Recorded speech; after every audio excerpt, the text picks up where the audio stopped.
Get the hell out of my bank, now! The words, laced with venom, sliced through the air. This isn't some back-alley check-cashing joint, and your kind has no damn business trying to pull out 125 grand. Branch Manager Donovan Finch's voice was a weapon, dripping with a disgust so thick you could feel it. He physically shoved himself between the teller and the woman in the faded hoodie, creating a human wall of prejudice. His eyes, cold and sharp, raked over her worn jeans and vintage band t-shirt, lingering on the scuffs on her boots with undisguised contempt. "Where the hell did you even get this?" he spat, snatching the withdrawal slip from her hand as if it were crawling with filth. "Steal some rich lady's purse, huh?" The slip, made out for $125,000, trembled in his grip. He waved it in the air like a piece of contaminated evidence. $125,000, he spat. "Lady, that's more money than you'll see in a lifetime of whatever it is you do. Have you ever been made to feel like a criminal just for showing up? Let me know your story down in the comments, and while you're there, smash that like button and subscribe, because you are not going to believe what happens next." The woman, Savannah Monroe, stood her ground, a picture of unnerving stillness amidst the storm of his vitriol. The lobby of Sterling National Bank, with its polished marble floors and vaulted ceilings, felt like a stage, and Donovan was performing for a captive audience. He was deliberately loud, his voice an accusatory boom designed to echo off the walls and into the ears of every customer. "Jessica," he barked at the trembling teller, "get security on the phone, right now. We've got a professional scammer trying to hit us." It was 10:52 a.m. The bank was scheduled to close for an early weekend in just 8 minutes. In a leather armchair near the wealth management offices, a college student named Leo couldn't believe his eyes. He'd been scrolling aimlessly, waiting for his appointment. But this was real life boiling over. His thumb found the Instagram Live button just as Donovan's voice escalated into a full-blown interrogation. "Listen to me, lady," Donovan snarled, leaning over the counter so his face was inches from hers. "People like you don't just have $125,000. Not legitimately. So, where'd you really get it?" He held up the slip again, his knuckles white. "Drug run? Insurance fraud?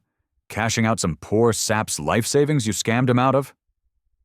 The accusations were poison darts, hung in the air, sickening the atmosphere. The other customers in the lobby began to squirm. A woman in a Chanel suit clutched her pearls. A man reading the Wall Street Journal lowered his paper, a frown creasing his brow. But their discomfort wasn't a catalyst for action. It was a silent, complicit spectacle. They watched, they judged, but they did nothing. Savannah's voice, when it finally came, was a study in control. It was low, steady, and utterly devoid of the fear or anger he so clearly wanted to provoke. "I would like to speak to your supervisor to process my withdrawal, please." Donovan threw his head back and laughed, a cruel barking sound. "You'll speak to whoever the hell I tell you to speak to," he roared for the benefit of his audience. He rolled his eyes with dramatic flair. "And right now that's going to be security, and then probably the cops. Jessica, did you make that call or are you just going to stand there looking stupid?" Leo pressed, "Go live." His feed flickered to life, broadcasting to his meager 47 followers. He typed a quick caption. "Racist bank manager accusing a woman of fraud for her own money. Unbelievable." The Grand Marble Lobby, usually a serene temple of commerce, was now charged with a toxic, electric tension. Customers whispered behind perfectly manicured hands. Just then, an older white gentleman in a bespoke suit strolled up to the next teller. He was greeted with a deferential smile and completed a $10,000 withdrawal with nothing more than a casual signature. No one asked him for a second ID. No one interrogated the source of his funds. But Savannah, in her faded hoodie, faced an inquisition. The teller, Jessica Morales, looked like a deer in headlights, torn between protocol and her boss's venomous tirade. She followed his lead, her voice shaky. "Ma'am, for a withdrawal of this size, we would need to see multiple forms of identification, and we'd need proof of income." "I have my driver's license and my bank card," Savannah replied, her tone unvaried. She slid them under the glass. Donovan scoffed, slapping the counter with his open palm. "That's not even close to enough," he snapped. "Anyone can get a fake ID and steal a debit card. We need a passport, a social security card, recent verified pay stubs, your last 2 years of tax returns, and a goddamn good explanation for where this money came from." The demands were an avalanche, designed to bury her, to make her retreat in defeat. Undeterred, Savannah reached down for the worn leather satchel at her feet. It was a beautiful piece, expensive but understated, with the subtle burnished gold initials SM embossed near the clasp. Donovan, in his prejudiced rage, was blind to the quality of the leather, the bespoke craftsmanship. All he saw was a threat. "Whoa, whoa, whoa! Don't you dare reach for anything!" he shouted, recoiling dramatically, as if she were pulling a weapon. "Keep your hands where I can see them, right now!" The command was a deliberate, public humiliation, treating her not as a customer but as a dangerous criminal in a lobby full of wide-eyed strangers. Savannah slowly straightened up, her empty hands raised slightly. Then, with deliberate calm, she pulled out her phone and hit a speed dial number. Her voice was quiet, but it carried. "Angela, it's Savvy. We have a serious problem at the Sterling National Flagship. An operational issue has come up that requires immediate attention. I'll call you back in 10 minutes. Donovan heard the words, Sterling National Flagship, and for a millisecond, a flicker of something, uncertainty, perhaps, crossed his face. But his commitment to his performance, to his righteous indignation, was far stronger. He had an audience, and he would not be deterred. 10:56 a.m., 4 minutes until closing. Just then, a side office door swung open, and the regional director, Beatrice Vance, emerged. She was a woman who wore her authority like a perfectly tailored blazer. Crisp, severe, and radiating disapproval. Clipboard in hand, silver hair coiffed into a perfect helmet, she surveyed the scene. "Donovan, what is all this commotion? You're disturbing our clients." Her tone was clipped, already taking his side based on his aggressive posture. "Just protecting the bank's assets, Beatrice," Donovan explained, his voice thick with self-importance. He gestured at Savannah. "This individual is demanding a highly suspicious withdrawal, $125,000. No legitimate reason for the funds. It has all the markers of a classic money laundering scheme." Beatrice's gaze fell upon Savannah, and her expression mirrored Donovan's skepticism. She took the license and bank card from Jessica, holding them up to the light like a forensic investigator examining counterfeit bills. "Ma'am," she began, her voice dripping with condescension, "I understand that you want this money, but we have stringent federal banking regulations we must adhere to." She spoke slowly, deliberately, as if explaining a complex concept to a small, unruly child.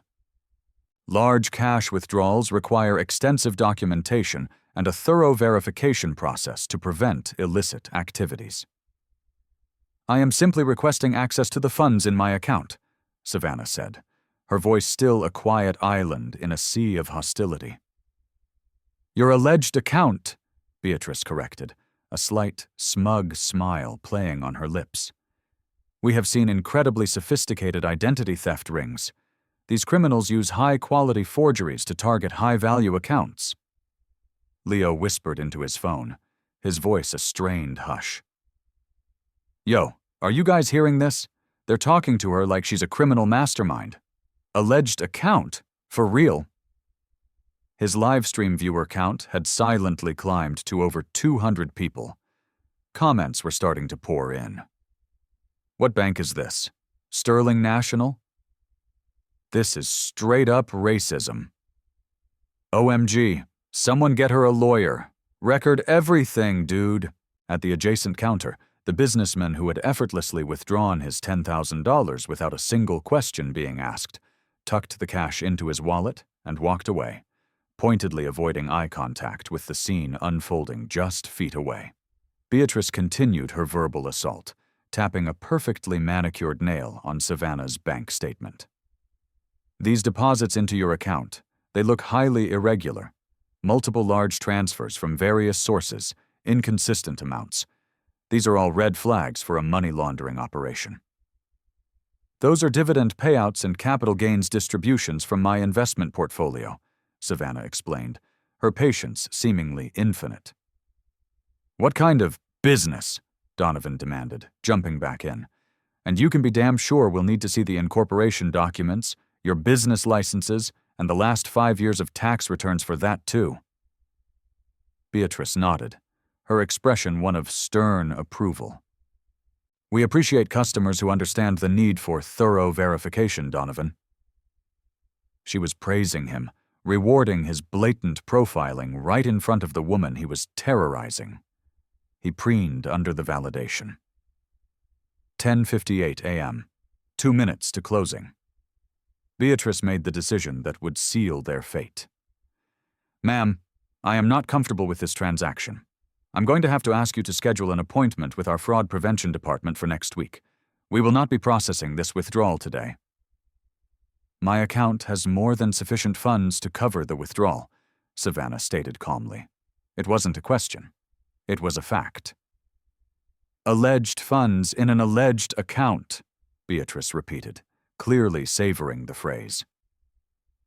Until we can verify, to our complete satisfaction, the authenticity of your identity and the legitimacy of these deposits, this bank cannot and will not facilitate what has all the appearances of a highly suspicious transaction. Donovan smiled, a wide, triumphant grin. He had won. Management had his back. The woman in the faded hoodie who had dared to walk in and demand access to an obscene amount of money was being put firmly in her place. Leo's livestream was now a flurry of activity. The viewer count had jumped to over 350. People were screen recording, sharing the link. The contrast between Savannah's dignified, almost regal calm and the bank staff's aggressive, accusatory histrionics was stark and infuriating to watch. May I please have all of your full names and employee identification numbers? Savannah asked, her voice polite, professional.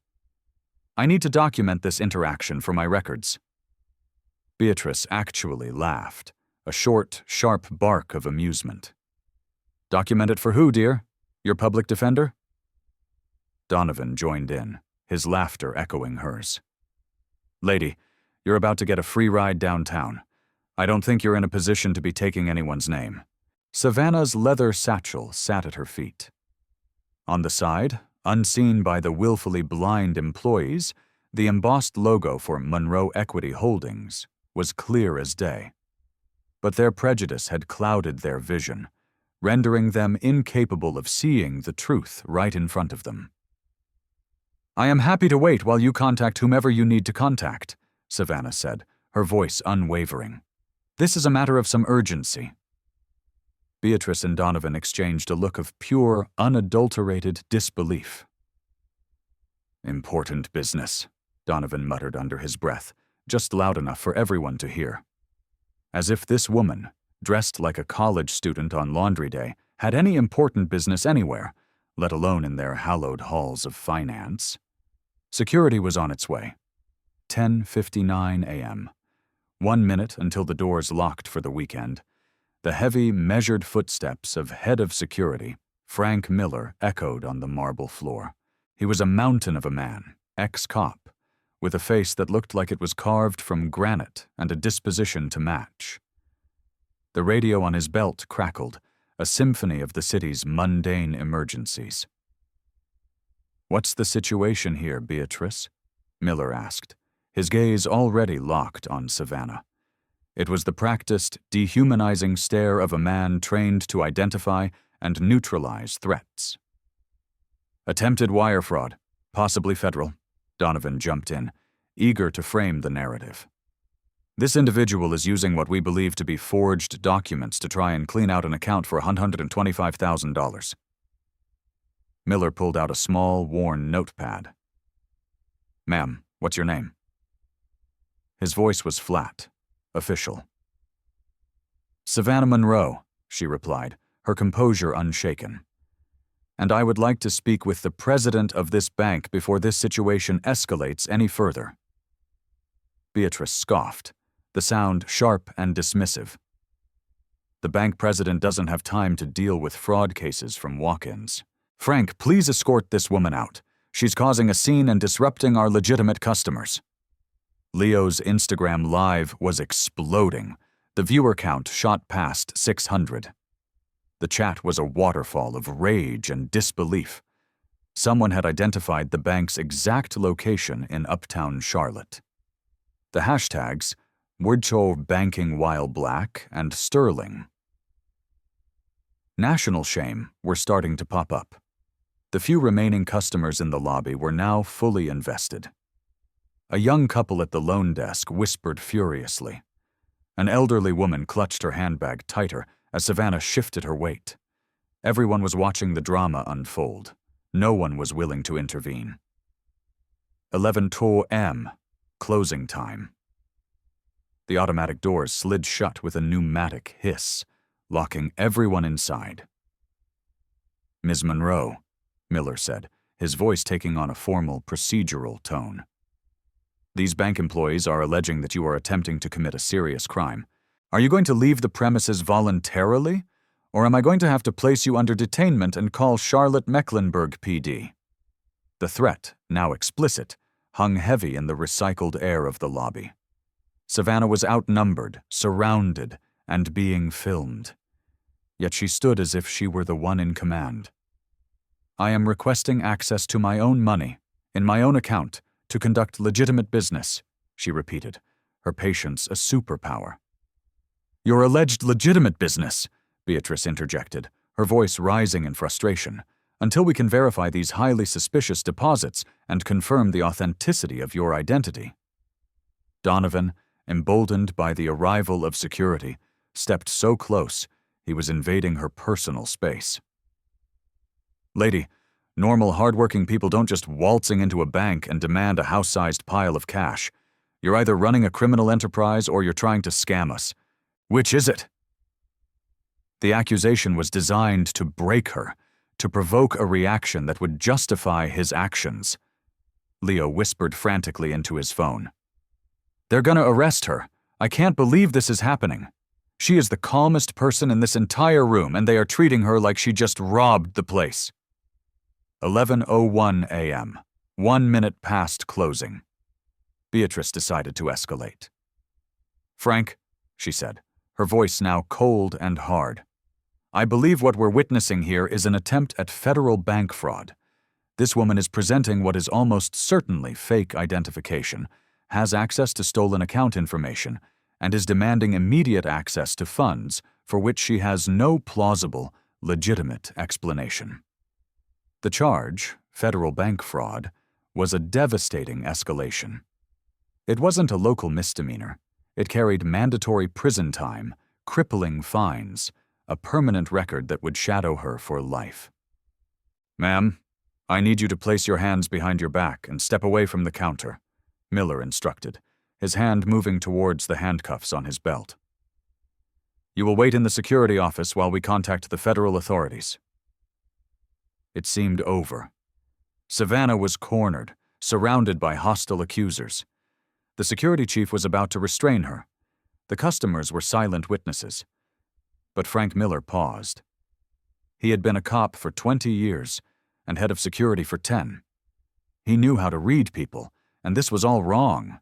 Criminals, when cornered, exhibited signs of stress, a twitching eye, a sheen of sweat, defensive posturing, stuttering denials, or desperate aggression.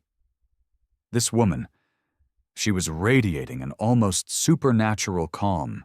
She was too prepared, too confident. 11:02 a.m., 2 minutes past closing. "I understand your concerns," Savannah said quietly. "Before you proceed, could I simply get the full names and employee ID numbers for everyone here?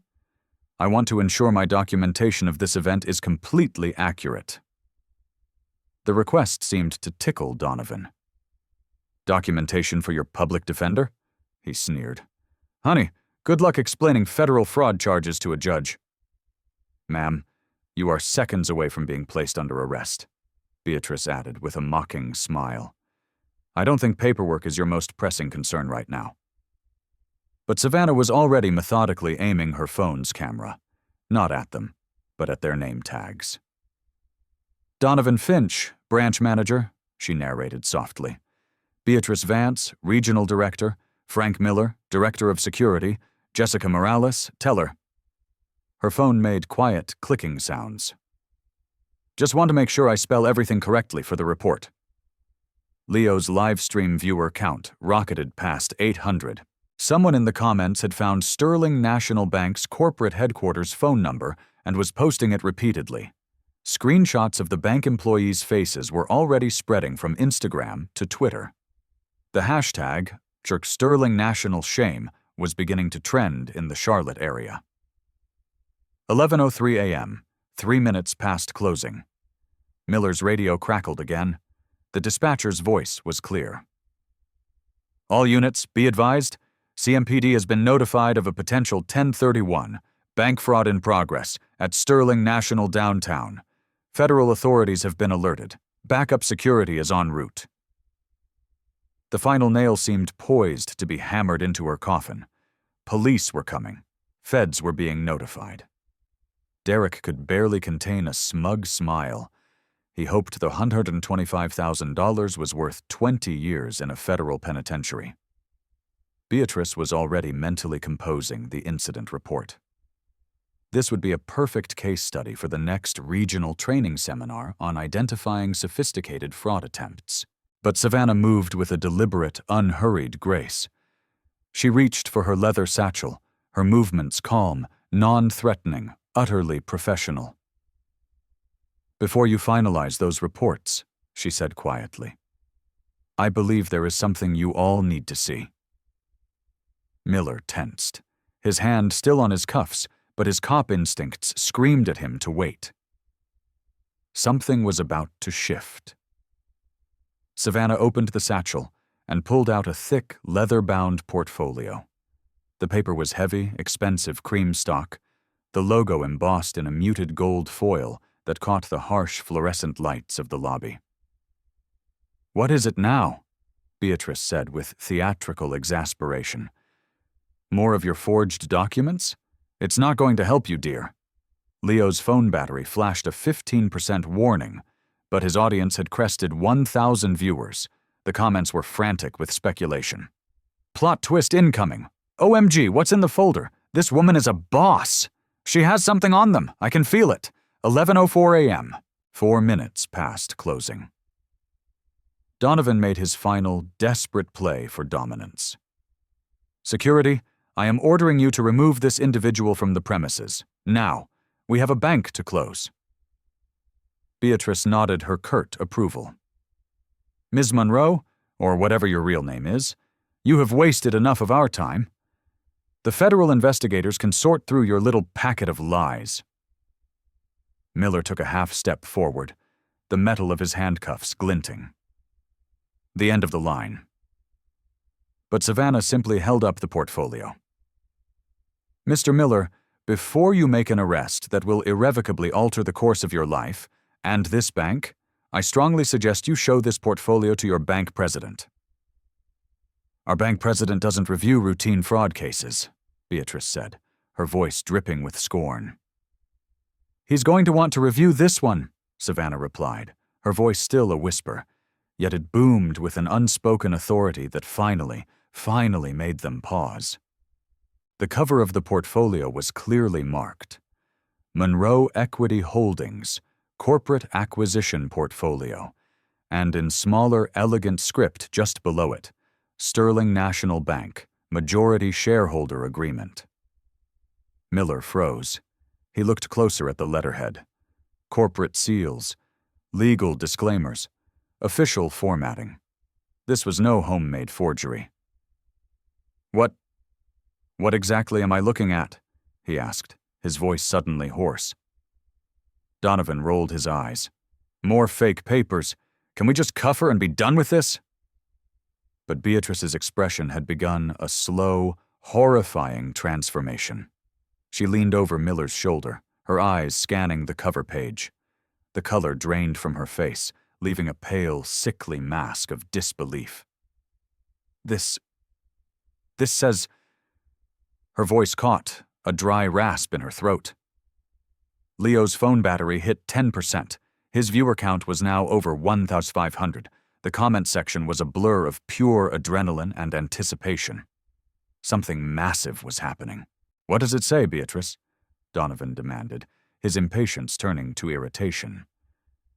Beatrice's hands started to shake as she took the portfolio.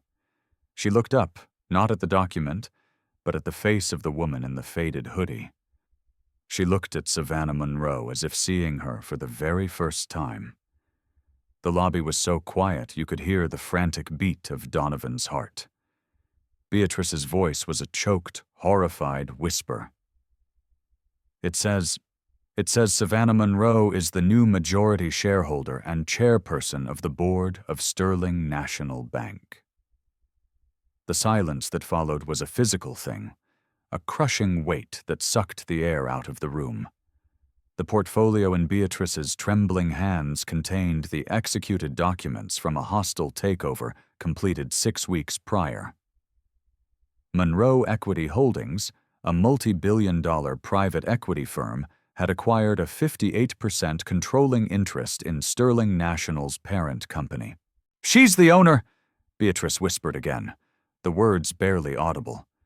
"She owns the entire bank." Donovan Finch's carefully constructed world of smug superiority didn't just crack, it vaporized. "What?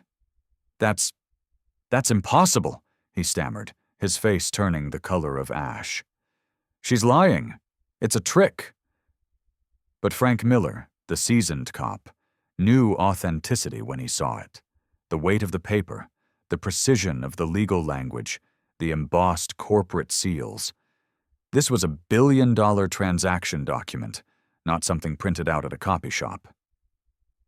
"Ma'am," Miller said, his voice dropping an octave, his hand instinctively retreating from his handcuffs.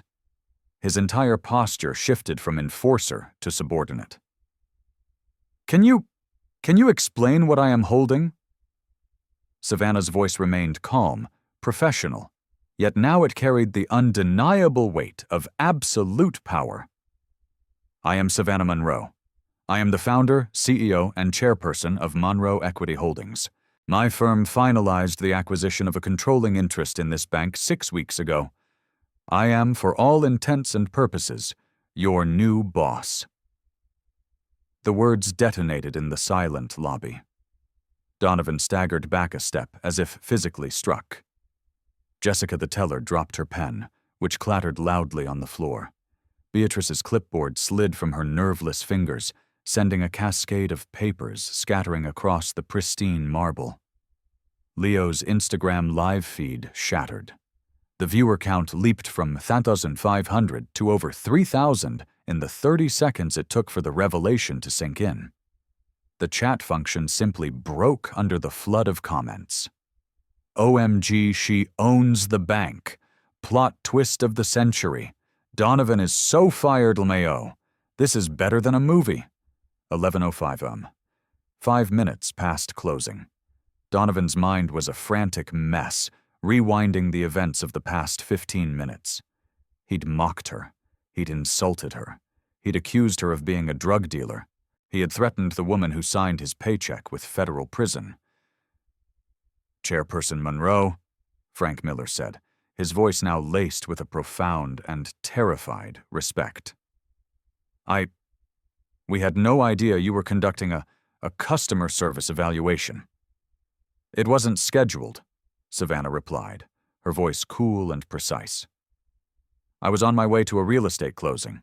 I needed to withdraw $125,000 in cash to secure a property acquisition for one of my portfolio companies. The deal closes at 2 p.m. today." The mundane, legitimate business purpose of her visit was the most damning revelation of all. This wasn't a test. This was just a woman, a very wealthy and powerful woman, trying to get her own money for her own business, and being treated like a criminal by the very employees whose salaries she now paid. Beatrice finally found her voice, though it was weak and trembling. "Ms. Monroe, Chairperson Monroe, this was all a terrible misunderstanding. We were simply following our security protocols for large withdrawals." "Were you?" Savannah asked, her calm voice more cutting than any shout. "Were you following those same protocols for the gentleman who withdrew $10,000 with just a signature? Or do federal banking regulations only apply to black women in hoodies?" The question hung in the air, unanswerable and devastating. Everyone in that lobby had witnessed the blatant double standard. Donovan tried a desperate act of damage control. "Chairperson Monroe, I can assure you, we treat all of our customers with equal respect. We have a very strict anti-discrimination policy." "Do you?" Savannah said, reaching back into her satchel. She pulled out another document, a thin file folder. "Because as part of our due diligence before the acquisition, my firm commissioned a 6-month multi-state audit of this bank's customer service practices. I have been personally conducting unannounced spot checks at our 412 branch locations for the last 2 months." 11:06 a.m., 6 minutes past closing. The second bomb had dropped. This wasn't just a random, unfortunate incident. It was part of an official, data-driven corporate evaluation. Her experience today was not an anomaly. It was a data point. "Today's interaction," Savannah continued, her voice level, "will serve as case study number 73 in the final report I am presenting to the Board of Directors, which, as of 6 weeks ago, I now chair. Our first official meeting is tomorrow morning, where the primary agenda item is a full review of executive and managerial performance." Donovan Finch's career wasn't just in jeopardy. It was over. He was about to become the star of a presentation to the Board of Directors on how not to run a bank. He was case study 73. Leo's phone battery died with a final, apologetic beep, but his viewer count had peaked at over 4,200. The damage was done. The entire humiliating incident had been broadcast, screen-recorded, and was now hurtling across every social media platform known to man. She owns, the bank was trending nationally. Beatrice Vance was rapidly calculating her own downfall. She had accused the new owner of federal crimes. She had publicly mocked her. She had refused to process a legitimate transaction that was crucial for the owner's other business ventures. "Chairperson Monroe," she pleaded, her voice cracking. Surely we can find a way to resolve this internally. It was just a miscommunication." "Was it a miscommunication when you accused me of money laundering?" Savannah asked, her gaze unwavering. "Or when Mr. Finch here suggested my funds were sourced from drug deals and welfare fraud?" Donovan went utterly silent. His own words were now a death sentence, echoing in the tomb-like silence of the lobby. 11:07 a.m., 7 minutes past closing. Frank Miller, the security chief, was the first to fully comprehend the corporate cataclysm unfolding. He understood risk, liability, and lawsuits. Discrimination against a customer was bad. Publicly humiliating and attempting to arrest the new chairperson of the board was a multi-million-dollar headline-grabbing, stock price cratering disaster. "Chairperson Monroe," he said, taking a step forward, "what would you like us to do now?" It was the first time anyone had asked for her direction, instead of issuing threats. "First," she said simply, "I would like to complete my withdrawal. And second, I would like Mr. Finch and Ms. Vance to prepare a detailed explanation for the board as to why their standard operating procedures appear to be based on racial profiling rather than sound banking principles." The lobby, which had been frozen, began to thaw. The other customers, who had been silent observers, were now fumbling for their phones, realizing they were witnesses to a seismic shift in power. Savannah pulled out her phone again and hit her speed dial. "Angela, it's Savvy. The spot check at the Charlotte flagship is complete. I need you to schedule an emergency board session for 3 p.m. this afternoon." She paused, listening. "Yes, it is that serious. And please conference in our entire legal team. I have a feeling we will need to review our corporate liability policies regarding gross misconduct and civil rights violations." Donovan heard emergency board session and legal team and felt the floor drop out from beneath him. 11:08 a.m., 8 minutes past closing. But Savannah wasn't done. The full scope of her power had not yet been revealed. "There's something else you should understand," she said, tapping her phone to bring up a new document on the screen. It was a summary of Monroe Equity Holdings' portfolio. "My firm doesn't just own Sterling National Bank," she explained calmly, turning the screen so they could see. It showed a dizzying list of major investments: Apex Financial Group, 45% ownership; Sovereign Trust Bank, 38% stake; Eastern Seaboard Financial, a 62% controlling interest. "We are majority or significant minority shareholders in 15 regional banks across the East Coast. Today's incident will become the new centerpiece of our mandatory bias and de-escalation training programs across our entire financial network. Your actions today will be studied by over 50,000 banking employees as a textbook example of what not to do." The revelation was staggering. This wasn't just an internal problem anymore. The humiliation of Donovan Finch and Beatrice Vance was about to go viral inside the entire regional banking industry. Their failure was about to become a lesson for tens of thousands of their peers. Someone's phone, still watching a rebroadcast of Leo's stream, blared out a breaking news alert from a finance blogger who had done a quick Google search. "Wait, guys, listen to this," he read aloud. "Savannah Savvy Monroe, founder of the $12.8 billion private equity firm Monroe Equity Holdings, a self-made billionaire, featured on the cover of Forbes last month as one of the most powerful women in finance. Keynote speaker at last year's Davos World Economic Forum." The Google results were now being posted in every comment section, every Twitter thread.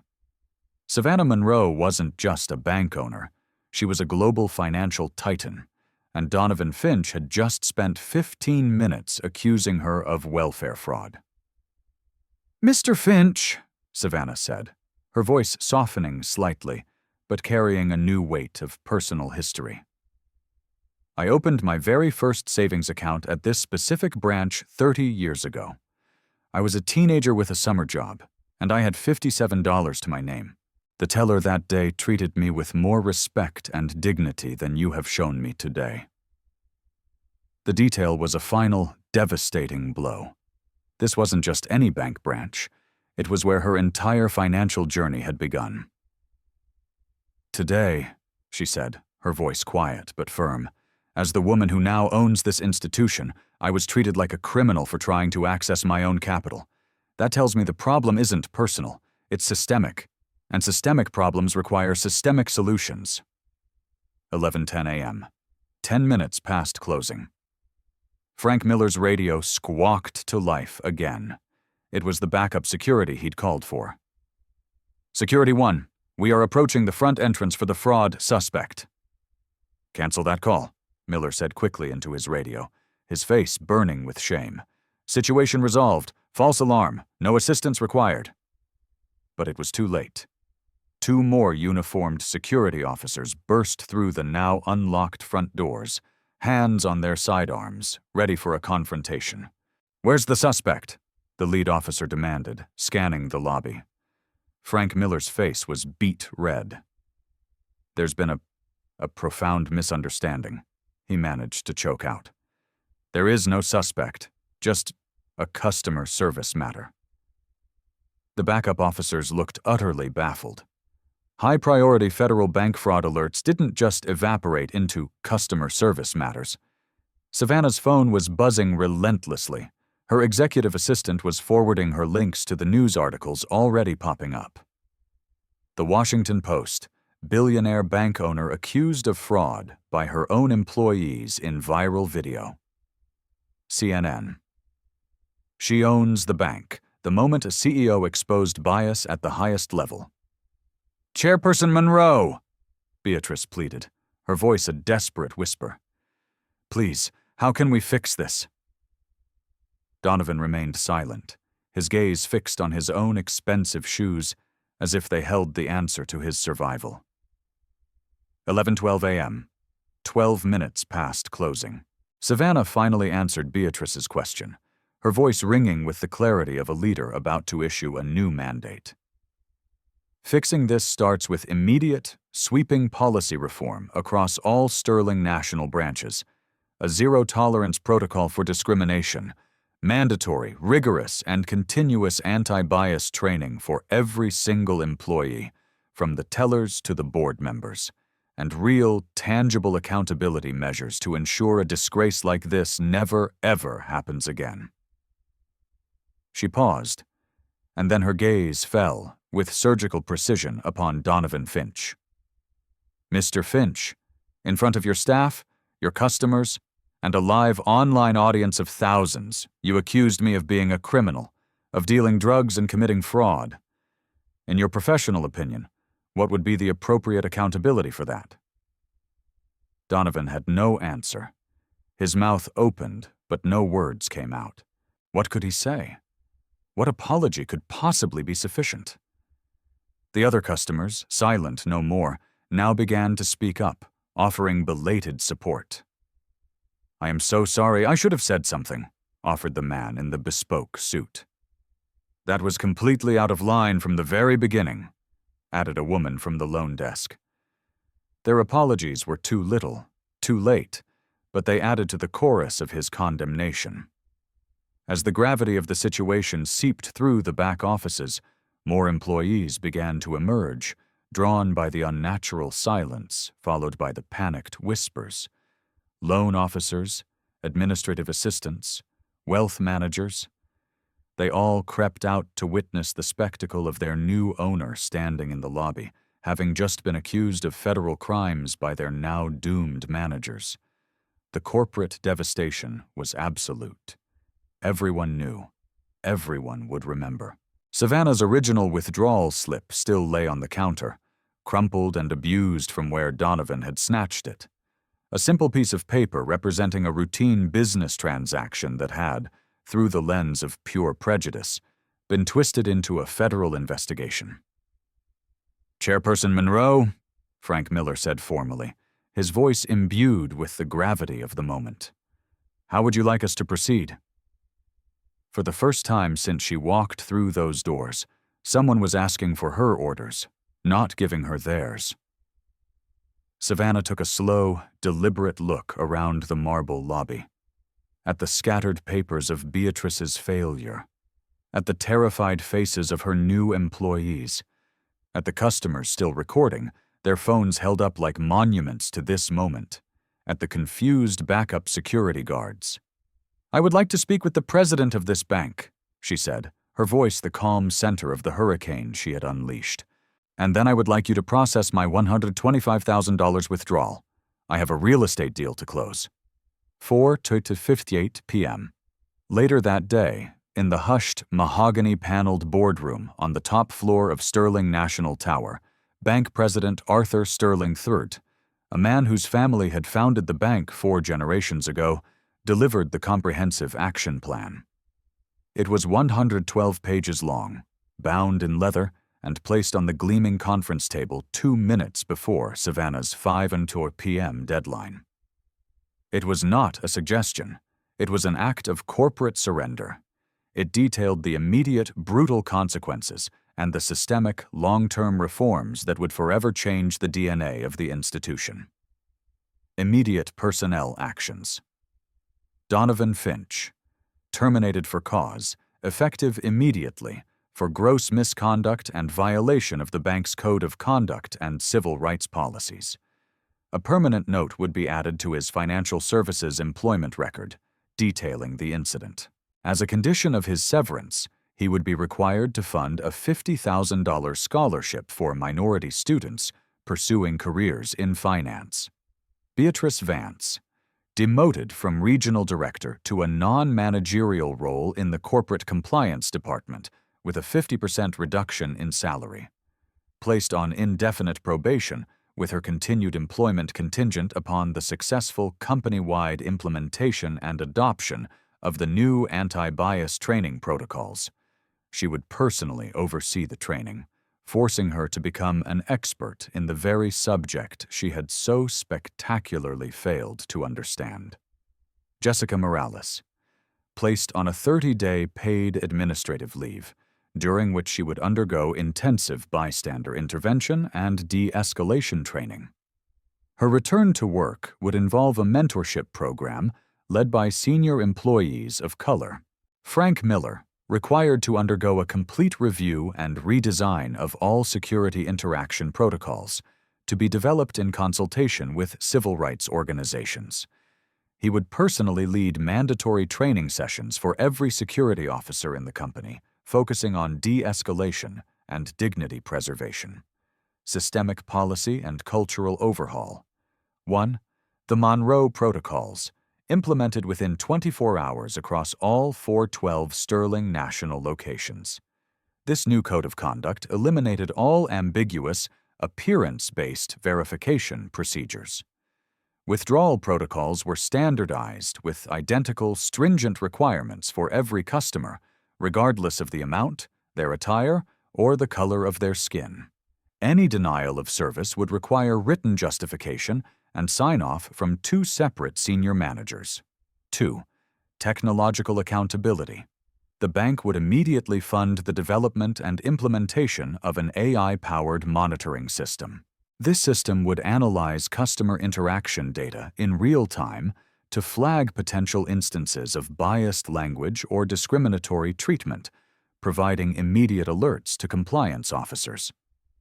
Furthermore, a new feature would be added to the bank's mobile app, allowing customers to anonymously report incidents of discrimination with geolocation and video evidence, which would go directly to an independent oversight committee on the board.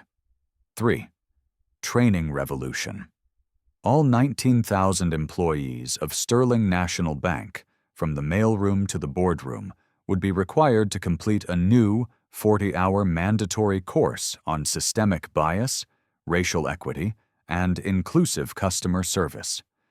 The course would be designed and led by a consortium of leading sociologists and civil rights experts. Executive bonuses and promotions would be directly tied to the successful completion and passing scores on these new training modules and the measurable reduction of customer complaints in their divisions. Public accountability and industry transformation. Donovan Finch's required public apology, posted to the bank's official YouTube channel, was not a standard lawyer-vetted statement.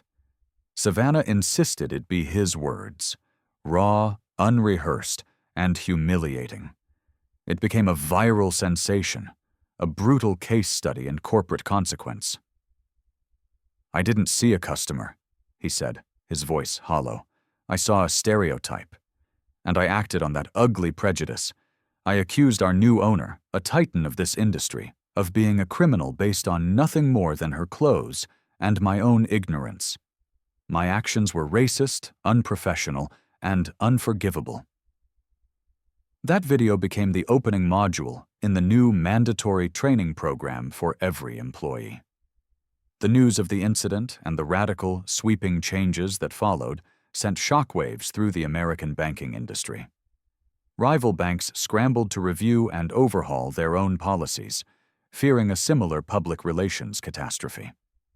Apex Financial and Sovereign Trust, banks where Monroe Equity Holdings was a major shareholder, proactively contacted Savannah, requesting to license and implement the Monroe Protocols immediately. The American Bankers Association, in an emergency session, announced the formation of a new national task force on diversity, equity, and inclusion. They invited Savannah Monroe to be its chair. The fallout was a masterclass in leveraging a moment of profound injustice into an opportunity for lasting institutional change. Savannah had not simply won a battle, she had rewritten the rules of the war. She had used the tools of the system: corporate ownership, regulatory compliance, data-driven analysis, and technological innovation to bend the system itself toward justice. 1 year later, on the anniversary of the incident, Forbes ran a follow-up cover story. The title was simple: The Owner. The article detailed how Sterling National Bank, once on the verge of a brand-destroying scandal, had seen customer satisfaction scores among minority communities triple. Its stock price had outperformed the market by 18%. The Monroe Protocols had become the industry gold standard, adopted by hundreds of financial institutions nationwide. The AI-powered bias detection system was now being licensed to corporations in tech, healthcare, and retail. What began as an ugly 15-minute confrontation in a Charlotte bank lobby had catalyzed a nationwide conversation and, more importantly, a nationwide evolution. Leo, the college student whose Instagram live video had ignited the firestorm, received a full scholarship for his MBA, personally funded by Savannah. He was now an intern at Monroe Equity Holdings. Savannah's own legacy was cemented not just as a brilliant financier, but as a transformational leader. Her strategy demonstrated a powerful truth. True, lasting change doesn't come from righteous anger alone. It comes from the quiet, relentless acquisition of power and the strategic, disciplined application of that power to dismantle the very systems that created the injustice in the first place. And in her office, framed on the wall, is the crumpled, original withdrawal slip for $125,000. It is a reminder that sometimes the most revolutionary act is to simply demand what is rightfully yours, and to be so thoroughly prepared that when the world says no, you have the power to buy the entire building and change the rules for everyone. Have you witnessed something that needed to be called out? Have you ever had to fight to be seen? Your stories matter. They are the data that proves the need for change. Share them in the comments. Share this video, and never, ever stop demanding what you are worth. Your story is not just your own. It's the blueprint for the next victory.